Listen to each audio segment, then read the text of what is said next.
Эң каражаттуу адамы Бабанов жөнүндө сөз кылганбыз. Көргөн түшүбүздү, анан бүгүнкү күндөгү акыбалын.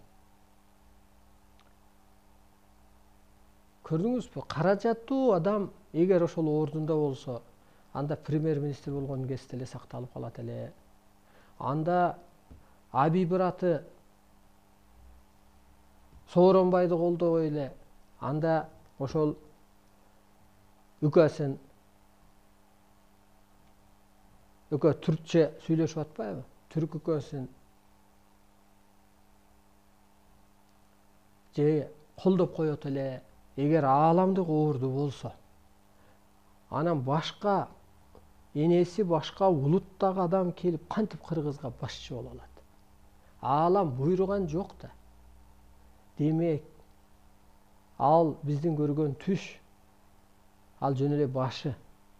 Керек болсо ошо тапкан табылгасы ошол Кыргызда калышы керек, андай адамдардын. Ал тапкан табылганы кайдан тапты? Мисалга, Айдар менен дос болуп тапты, Максим менен дос болуп тапты. Рейдер болду, басып алды. АКБ Кыргызстан кимдики эле? Шарипа Садыбакасованыкы эле.